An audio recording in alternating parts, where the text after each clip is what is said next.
PDIP melihat ada tekanan dari pihak tertentu melalui proses hukum dalam kasus mundurnya Erlangga Hartarto. Sementara Presiden Joko Widodo membantah ikut cawe-cawe terhadap mundurnya Erlangga dari kursi Ketua Umum Partai Golkar. Setelah mempertimbangkan Erlangga Hartarto mendadak menyatakan mundur dari jabatan Ketua Umum Partai Golkar. Merespons mundurnya Erlangga, PDIP menilai ada tekanan melalui proses hukum oleh pihak tertentu terhadap tokoh partai politik. Sekjen PDIP Hasto Kristianto menyebut, tekanan melalui proses hukum juga terjadi pada kader-kader PDIP. Hasto bilang hal ini terjadi jelang Pilpres 2024. Sebenarnya sudah terjadi jauh sebelumnya, ketika sebelum Pilpres itu berlangsung. Bahkan tekanan-tekanan itu juga masih terjadi yang dialami wali kota kami, Ibu Ita misalnya, itu ketika Pilpres juga menghadapi hal yang sama. Dan ketika berbagai upaya akomodatif itu sudah dilakukan, ternyata pada akhirnya tetap. Maka ini menjadi suatu pelajaran yang berharga bagaimana kita harus betul-betul kokoh menghadapi tekanan apapun, ya kita harus kuat. Forum 98 Melawan juga melihat indikasi pemerintah melakukan intervensi terhadap partai politik melalui hukum, sehingga partai tidak bisa menentukan sikapnya sendiri. Menurut Forum 98, mundurnya Erlangga diduga karena keputusan politiknya berseberangan dengan Jokowi, salah satunya di Pilkada serentak. Sekian banyak kasus-kasus intervensi partai politik melalui hukum yang digunakan sebagai senjata politik. Bahkan untuk kasus yang sama, kasus Golkar, di awal tahun ini sebelum digelarnya pemilihan presiden, kita tahu kecenderungan kepemimpinan Erlangga tidak mendukung pilihan Presiden Jokowi. Tapi ketika dihadapkan pada proses hukum, ia beralih memberikan dukungan kepada pemerintahan Jokowi. Dan sekarang, meskipun ia telah menunjukkan dukungan-dukungan politik selama Pilpres, tampaknya itu juga diuji dengan prospek sikapnya pada kasus Pilkada serentak. Dan ketika ada kecenderungan untuk tidak sejalan dengan pemerintah Jokowi, tampaknya itu kembali mengalami intervensi. Sementara itu Presiden Joko Widodo membantah tudingan cawe-cawe dalam kasus mundurnya Erlangga. Jokowi menyebut mundurnya Erlangga merupakan urusan internal Partai Golkar. Urusan Pak Erlangga itu urusan internal partai. Di partai itu ada proses, ada mekanisme. Silahkan ditanyakan kepada Golkar, kepada Pak Erlangga. Ini di sini juga ada Golkar, Pak Dito, tanyakan. Jangan saya mencampuri internal partai, nggak bisa. Penilaian orang ketika mengaitkan Bapak misalnya mendesak Pak Erlangga untuk keluar, ada cawe-cawe itu Golkar, Bapak bantah ya Pak ya? Bapak seperti apa? Tidak ada. Erlangga Hartarto sempat diperiksa Kejaksaan Agung terkait kasus korupsi ekspor minyak sawit mentah. Namun pihak Kejaksaan Agung membantah akan ada pemeriksaan terhadap Erlangga dalam waktu dekat. Apakah akan dilakukan pemanggilan terhadap yang bersangkutan?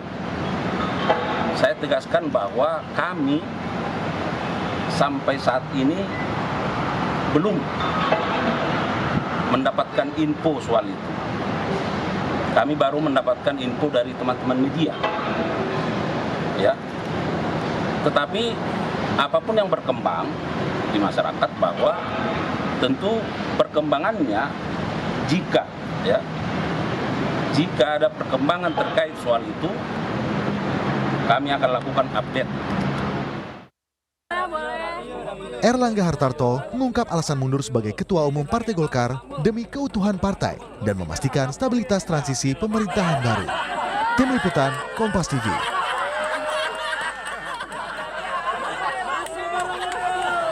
Benarkah ada intervensi lewat kasus hukum terhadap parpol, khususnya dalam kasus mundurnya Erlangga dari Ketua Umum Golkar? Dan apa dampak politis dari intervensi ini? Kita bahas bersama politisi PDIP Seno Bagaskoro, aktivis demokrasi yang juga Direktur Eksekutif Amnesty International Indonesia Usman Hamid, dan pengamat politik CSIS Arya Fernandes. Selamat malam Bapak-Bapak. Mas Seno, Selamat Bang malam. Usman, Malam, Bang juga Mas Friska. Arya. Selamat malam. Selamat malam, mas-mas semua. Saya ke Mas Seno dulu. Kalau dikatakan oleh PDIP ada intervensi lewat kasus hukum jelang pilkada. Bagaimana membedakan adanya intervensi politik atau benar-benar memang ada kasus hukumnya? Ya tentu satu, bicara tentang momentum menjadi penting. Timing itu penting. Pada saat pilkada menjelang persiapan konsolidasi pilkada, kita mengetahui bahwa ada berbagai macam kasus hukum yang berusaha dilempar ke kami. Itu di berbagai macam tingkatan kader dilakukan dan terjadi. Tentu saja menjadi suatu hal yang unik gitu ya. Kalau di zaman dulu, di era Orde Baru itu tujuannya adalah subversi. Hari ini hukum yang ditimpakan itu mayoritas adalah persoalan case-case hukum berkaitan dengan penyelenggaraan negara, korupsi dan seterusnya. Padahal tentu saja ini sebatas lemparan gitu ya. Tetapi kemudian ini dilakukan secara serentak di berbagai kader mengalami situasi tersebut. Kalau mencermati komentar-komentar kawan-kawan di medsos, ini seakan-akan ada penargetan tertentu menggunakan instrumen hukum kepada kader-kader kami. Tentu saja ini menjadi satu rangkaian yang bisa dibaca publik. Mungkin jangan-jangan karena kami agak kritis terhadap berbagai macam kejadian yang berlangsung selama pemilu kemarin sehingga hal ini terjadi. Tetapi kalau bicara sejarah, Mas Rizka, sebenarnya semua partai politik harusnya dihargai kedaulatan dan otonominya di dalam menentukan langkah politik termasuk sikap-sikapnya. Kenapa? Bulan lalu, di bulan Juli, baru saja kami memperingati yang namanya Kuda Tuli. Di dalam peristiwa tersebut di tahun 98, pada saat partai kami dicawe-cawe dilakukan intervensi kekuasaan, tentu saja yang terjadi ternyata adalah arus balik perlawanan, persatuan antara kekuatan partai dengan gerakan rakyat, sehingga itu malah menjadi sesuatu yang kontraproduktif terhadap upaya yang dilakukan terhadap kami pada waktu itu. Di era saat ini pun kami berharap itu juga tidak dilakukan oleh kekuatan kekuasaan terhadap partai politik manapun, karena kami berharap tentu saja demokrasi kita tidak mengalami turn back situation yang harus mengalami fase itu lagi. Itu Mbak Friska. Sebenarnya kami juga mengundang pihak istana dalam dialog ini, tapi belum ada yang bersedia. Saya ke Bang Usman. Tadi ada kekhawatiran kalau dari Mas Seno. Kalau Anda dan para aktivis, bagaimana membacanya dengan momen mundurnya Pak Erlangga, ada tekanan melalui proses hukum. Membuktikan sinyalmen ini seperti apa, Bang Usman? Terima kasih. Salah satunya tentu dengan melihat rekam jejak. Kalau kita lihat kasus-kasus yang menyandera elit-elit partai politik, itu telah terjadi sejak awal periode pertama pemerintahan Jokowi dan berlanjut dengan periode kedua dari pemerintahan Jokowi. Kasus Airlangga ini hanya satu kasus terbaru di mana pemerintah, khususnya presiden melalui instrumen kepolisian, instrumen kejaksaan, dan belakangan melalui instrumen KPK, MK, dan MA mencoba untuk mempengaruhi proses politik agar sesuai dengan kehendak politiknya. Januari sebelum pemilihan umum presiden dan legislatif, saya kira Airlangga bukan orang yang cenderung untuk mendukung pilihan Presiden Joko Widodo, tapi karena proses itu berjalan terus di Kejaksaan Agung, itu seperti menyandera dirinya. Dan sesekali pemeriksaan itu dilakukan ketika ia tidak mau mengikuti apa yang diinginkan oleh Presiden Joko Widodo. Ini pernah dialami juga oleh misalnya Haritanu di Partai Perindo, atau misalnya elit Partai Demokrat yang sempat ingin diambil alih oleh orangnya Jokowi, yaitu Kepala Staf Presiden, termasuk juga partai-partai lain seperti Partai P3 atau bahkan Partai Nasdem. Ini hanyalah salah satu dari 3 indikator pelemahan demokrasi oleh pemerintahan Jokowi, yaitu pelemahan partai-partai politik melalui taktik represi, taktik kooptasi maupun juga taktik intimidasi politik secara terselubung. Memang tidak terlalu terlihat, tapi kita bisa merasakan bagaimana lembaga-lembaga penegak hukum itu digunakan sebagai senjata untuk menekan suara-suara kritis baik dari partai politik maupun dari luar partai politik. Okay. Pak Hasto, saya kira Hasto, Sekretaris Jenderal PDIP, salah satu yang beberapa bulan lalu menjadi sasaran telak dari proses hukum di kepolisian maupun di KPK. Jadi setiap kali tinggi partai muncul dengan preferensi politik yang berbeda, pilihan politik yang berbeda, apalagi secara terbuka, mengkritisi pemerintah karena kecurangan pemilu, karena represi, karena intimidasi terhadap guru besar, terhadap berbagai gerakan mahasiswa, itu akan menghadapi proses hukum. Nah, disinilah saya kira kita harus hentikan usaha untuk menggunakan lembaga penegak hukum. Bang Usman, meskipun kan kalau petinggi Golkar sejauh ini mereka membantah tidak ada intervensi itu berkali-kali disampaikan, tapi Anda melihat tidak bisa dibuktikan bantahan dari Golkar itu. Saya kira kita semua hidup di dalam lingkaran politik yang tidak terlalu besar. Orang saling berinteraksi antar partai, dari partai ke kalangan aktivis, kalangan akademisi, dan seterusnya. Seluruhnya mengkonfirmasi bahwa itu jelas ada hubungannya dengan pilihan politik yang berbeda dari Ketua Umum Partai Golkar, Erlangga, dengan Presiden Jokowi terkait dengan politik, ya, baik itu pilkada di tingkat DKI Jakarta maupun juga pilkada di daerah lain, misalnya Sumatera Utara atau Jawa Barat, atau mungkin beberapa wilayah lain di mana Partai Golkar punya peran yang sangat besar. Saya kira ini satu potret yang memalukan sebenarnya. Dan kalau masih ingat, Rizka, beberapa bulan sebelum Pilpres, Presiden Jokowi pernah mengatakan di depan Projo bahwa ia memiliki data kegiatan partai politik, rapat internal partai politik, dan dia tahu kemana partai politik akan bergerak. Dia memanfaatkan data-data intelijen yang seharusnya untuk kepentingan negara, tapi justru untuk kepentingan politik praktik. Itu saya kira penyalahgunaan kekuasaan yang sulit untuk disanggah bahwa Presiden menggunakan langkah-langkah hukum ini berdasarkan informasi-informasi yang hanya dimiliki oleh dirinya sendiri untuk kepentingan diri sendiri, baik itu anaknya atau menantunya di Medan. Kalau Mas Arya membacanya apa implikasinya? Terakhir momennya adalah mundurnya Pak Erlangga terhadap peta politik, terutama kalau momen krusial terdekat adalah pilkada, Mas. Ya, pertama saya kira memang sangat sulit untuk melihat ada alasan lain di balik mundurnya Pak Erlangga ini kecuali alasan-alasan yang non elektoral, ya. Karena kalau kita lihat di pemilu legislatif lalu suara Golkar itu mengalami kenaikan sekitar 3%, ya, dibandingkan partai-partai lain. Golkar naik, dan di daerah-daerah sebenarnya terjadi power shift yang cukup besar juga, di mana Golkar cukup dominan di sejumlah tempat di banyak provinsi, menggeser tentu posisi PDI Perjuangan, ya. Di internal juga relatif stabil sebenarnya, di daerah Pak Erlangga dan juga di tingkat pusat ada stabilitas di internal. Makanya ketika ada mundur ini agak sulit menjelaskannya, ya. Maksudnya agak sulit, itu tentu membuat semua orang kaget nih, kira-kira kenapa mundur dalam situasi politik yang stabil dan dalam posisi Pak Erlangga tengah kuat, gitu. Mas Arya, artinya non elektoral ini bisa dikatakan intervensi kekuasaan nggak sih? Nah, itu biar Bang Usman yang menjelaskan. Nah, tapi saya kira tadi Friska bertanya soal bagaimana implikasinya. Saya kira ada 3 implikasi, ya, secara internal maupun eksternal, terutama di internal. Implikasi pertama tentu akan ada reposisi ulang terkait siapa nama-nama menteri yang diusulkan oleh Partai Golkar. Ya. Tentu Pak Erlangga sudah membangun komunikasi dengan para calon menteri dan juga mungkin juga sudah diusulkan kepada Pak Prabowo ketika itu. Tetapi ketika beliau mundur dari ketua umum tentu akan ada implikasi pada reposisi nama-nama menteri yang diusulkan. Ya. Itu tentu akan berubah sesuai dengan nama yang akan diusulkan mungkin oleh PLT atau mungkin oleh ketua umum baru. Yang kedua, saya kira juga akan ada reposisi atau pergantian pada pimpinan DPR atau pimpinan alat komisi dan kelengkapan DPR. Dan kita ingat bahwa Golkar ini kan partai terbesar kedua, partai terbesar di koalisi Kim.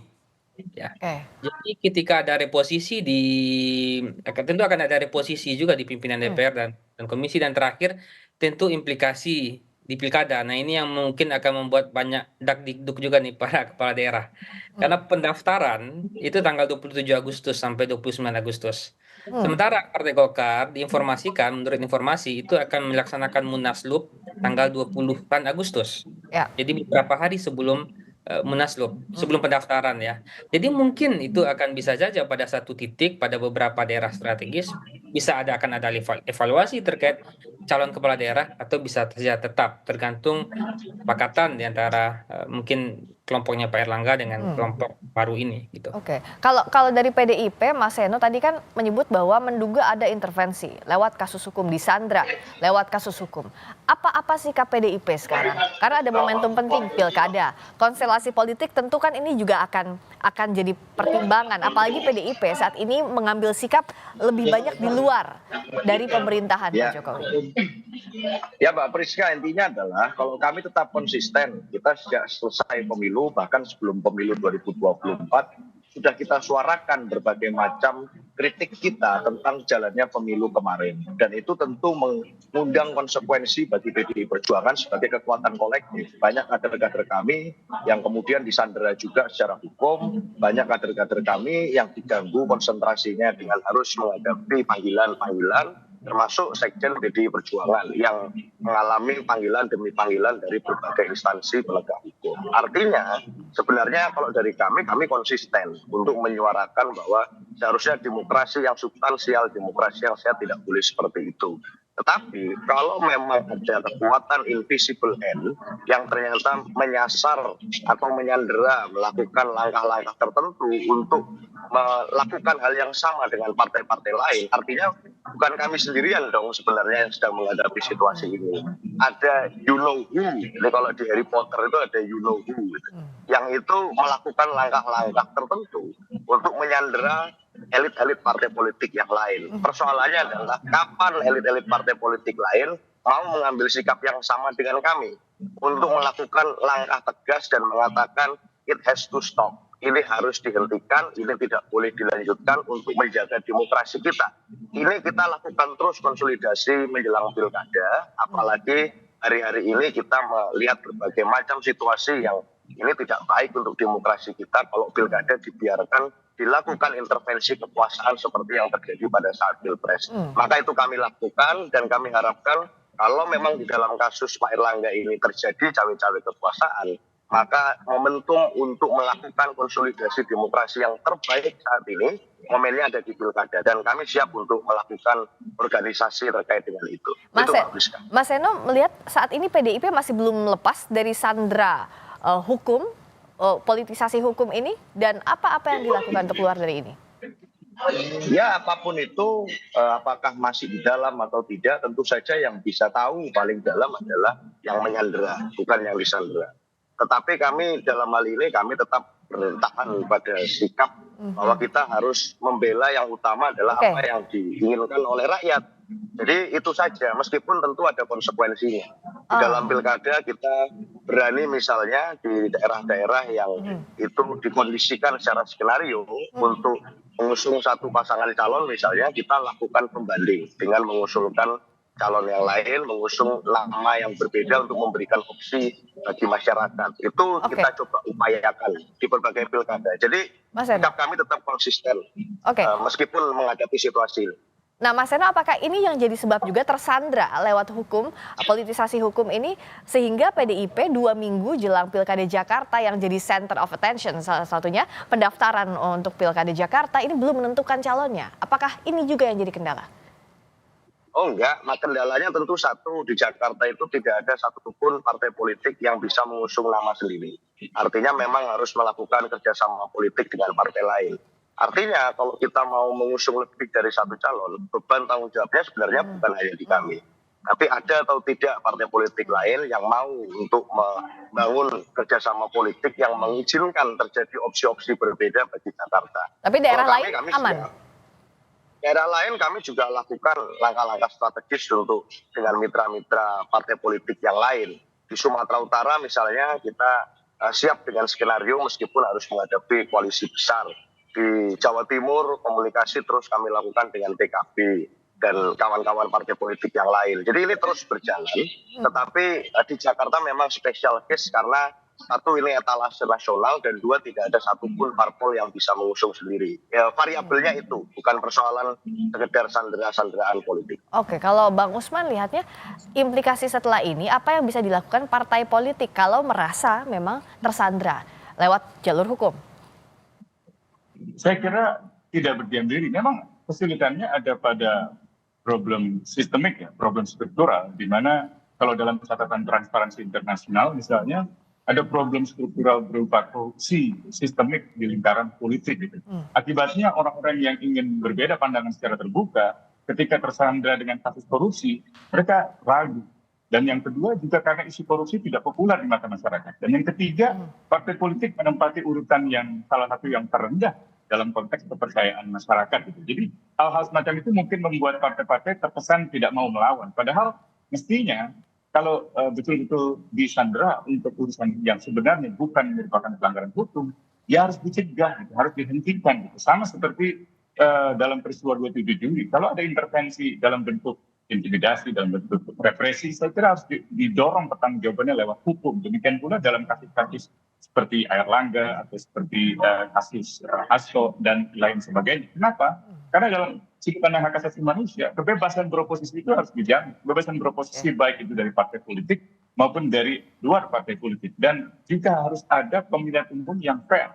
Nah, menjelang pemilihan umum kepala daerah ini, tampaknya ada tanda-tanda kecurangan yang pernah disoroti oleh Komite HAM PBB pada bulan Maret tahun ini, bahwa pemilihan umum di Indonesia dipengaruhi oleh presiden dengan cara-cara yang tidak etis, yang sebenarnya melanggar prinsip-prinsip penyelenggaraan pemilihan umum yang sesuai dengan norma-norma hak asasi manusia. Saya kira tidak bolehlah ada intervensi terhadap kehidupan partai politik. Mereka punya otonomi, mereka punya kemerdekaan, termasuk otonomi dalam mengambil keputusan yang berbeda, bahkan beroposisi dengan pemerintah. Itu harus dijamin, itu dijamin dalam konstitusi, dalam undang-undang. Jadi kalau pemerintah mengintervensi itu benar-benar merusak sendi-sendi kehidupan politik di Indonesia yang beretika. Nah, kalau Mas Arya lihat tidak punyanya seakan-akan tidak ada otonomi partai politik terhadap internalnya sendiri. Apa implikasinya dalam waktu dekat ini dan apa yang bisa dilakukan oleh partai politik? Ya, saya kira itu akan membuat terjadinya demotivasi orang untuk bergabung partai politik ya. Karena bagaimanapun partai politik tentu menjadi bagian penting dalam demokrasi. Dan karena dia menjadi penting, tentu partai juga harus selaras dengan isu-isu yang tengah berkembang di sisi publik gitu. Nah, kalau partainya sendiri tidak mempunyai keinginan untuk mengkampanyekan, mempromosikan isu-isu publik, atau dalam hal ini, dalam hal politik misalnya partai tidak otonom menentukan langkah dan sikapnya, tentu orang akhirnya pertama efeknya tentu akan terjadi demotivasi. Orang nggak punya alasan yang kuat untuk bergabung pada partai politik karena gagasannya, cita-citanya, kepentingannya mungkin tidak diakomodasi oleh partai politik. Yang kedua, orang nggak merasa yakin juga bahwa kepentingan-kepentingannya akan mudah disalurkan oleh partai politik karena proses pengambilan kebijakan di partai politik itu tidak ditentukan oleh banyak orang, tapi ditentukan oleh beberapa orang. Gitu. Nah, pada titik ini tentu akan terjadi, sekarang distrustnya pada partai politik sudah sangat tinggi ya.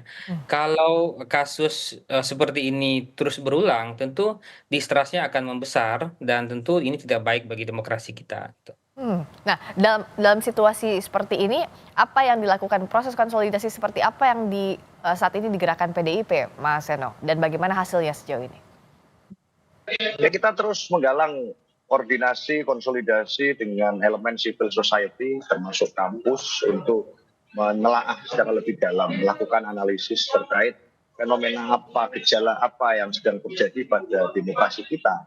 Dan itu kita lakukan secara terus-menerus sejak Pilpres semakin intens kita dalami dengan berbagai macam elemen civil society. Itu yang pertama, karena kami tahu betul bahwa saat bicara tentang demokrasi, maka yang harus bicara adalah teman-teman yang ada di civil society, di kampus, dan partai ingin untuk melebur dengan gerakan itu. Itulah yang coba kita lakukan. Pilkada pun sama, kita harus menolak intervensi kekuasaan di sana, yang itu nanti akan berimbas pada pilkada hanya akan dipersepsikan sebagai persoalan konsensus elit, tapi bukan lagi menjadi bagian dari diskursus publik yang menarik. Kami melihat gejala-gejala yang ini mengkhawatirkan kalau kita tidak bersuara. Oleh karena itu penggalangan terhadap kalangan masyarakat, elemen civil society, termasuk memunculkan diskursus terbaik tentang menghadapi situasi ini, itu terus kami lakukan dengan cara-cara akademis dan konstitusional. Tetapi tentu saya harus mengulang perkataan Ibu Ketua Umum, jangan diuji kesabaran kami untuk menghadapi situasi ini terus-menerus. Kalau kami selama ini terus melakukan langkah-langkah konstitusional, kami juga berharap pihak-pihak manapun itu juga tidak menggunakan cara-cara inkonstitusional, cara-cara yang membajak, cara-cara yang menghalangi, menghalau, yang itu tentu saja kontraproduktif terhadap semangat konsolidasi demokrasi. Itu yang kita terus lakukan sembari menjelang pilkada ini. Oke, semua elemen menjaga jangan sampai politisasi hukum ini membahayakan demokrasi. Terima kasih Mas Seno Bagaskoro, politisi PDIP. Terima kasih Mas Usman Hamid, Direktur Eksekutif Amnesty International Indonesia. Terima kasih Mas Arya Fernandes, pengamat politik dari CSIS. Selamat malam. Selamat malam, terima kasih.